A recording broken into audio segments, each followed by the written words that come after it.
पुण्यातले वादग्रस्त काँग्रेस आमदार विनायक निमण पुन्हा एकदा चर्चेत आलेत। यावेळी त्यांच्यावर सरकारी जागेत घुसखोरी केल्याचा आरोप झालाय। वायुसेनेतील अधिकाऱ्याची जमीन हडपल्याच्या आरोपावरून निमण वादग्रस्त ठरले होते।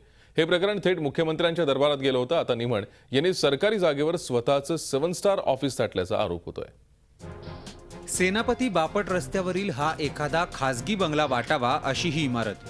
कुठूनही पाहिलं तरी हा बंगला तुम्हाला सरकारी इमारत वाटणार नाही, पण हा बंगला काही खासगी नाही तर सरकारी जागेवर उभा आहे। या बंगल्याचं बांधकाम आमदार विनायक निमण यांच्या आमदार निधीतून झालंय आणि हे बांधकाम केलंय महापालिकेनं। महापालिकेच्या दप्तरी या बंगल्यात झोपडपट्टीतील विद्यार्थ्यांसाठीची अभ्यासिका आहे। आता जागा सरकारी, बांधकामासाठी निधी सरकारचा आणि बांधकाम देखील महापालिकेनं केलंय म्हटल्यावर या बंगल्यावर महापालिकेचा ताबा असायला हवा होता। प्रत्यक्षात मात्र या बंगल्यात आमदार विनायक निमण यांनी स्वतःचं ऑफिस थाटल्याचा आरोप आरटीआय कार्यकर्ते रवींद्र बराटे यांनी केलाय। आमदार विनायक महादेव निमण यांनी शासनाला सांगितलं की रामोशीवाडी व वॉर्डरवाडीतले झोपडपट्टी धारक जे आहेत त्यांचे गोरगरीब विद्यार्थ्यांकरिता लायब्ररी मला सुरू करायची आहे, तर शासनाने त्यातील काही क्षेत्र मला द्यावं। शासनाने त्याप्रमाणे त्यांना लायब्ररीकरिता म्हणून क्षेत्र उपलब्ध करून दिलं।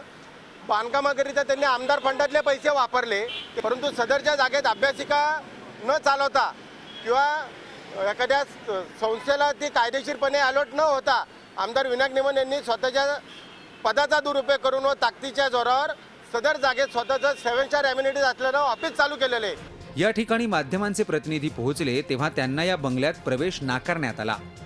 इथले सुरक्षा रक्षक आणि कर्मचारी याबाबत काय म्हणतायत तुम्हीच ऐका। ब्रह्मदत्त संस्था बर हां त्याचं ऑफिस आहे। हो का? बरं आणि मग इथे काय काय ऍक्टिव्हिटी काय चालतात? कॉम्प्युटरच्या लॅब वगैरे त्या संदर्भात चालतं। हो का? म्हणजे काय मुलं वगैरे म्हणजे कॉम्प्युटर ट्रेनिंगला येतात का इथे? हो। आता आहेत का कोर्स? म्हणजे इथे काय बोर्ड वगैरे दिसत नाही म्हणून नाही, बोर्ड नाही का?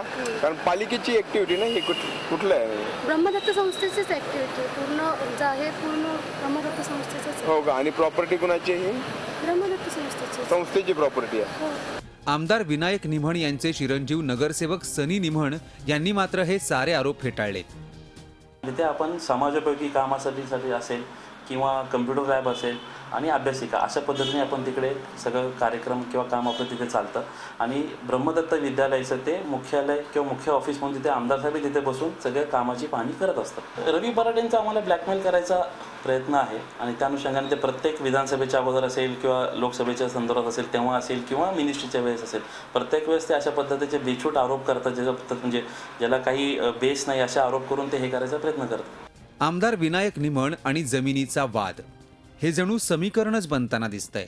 सूस इथे वायुसेनेतील अधिकाऱ्यांशी निमण यांचा जमिनीवरून झालेला वाद चांगलाच गाजला होता। या वादात खुद्द मुख्यमंत्री पृथ्वीराज चव्हाण यांनी माध्यमांसमोर निमण यांची बाजू मांडली होती। आता या वादातही मुख्यमंत्री निमण यांच्या मदतीला येणार का हे पाहणं महत्त्वाचं ठरणार आहे। नितीन पाटणकर, झी मीडिया, पुणे। झी 24 तास रहा एक पाऊल पुढे।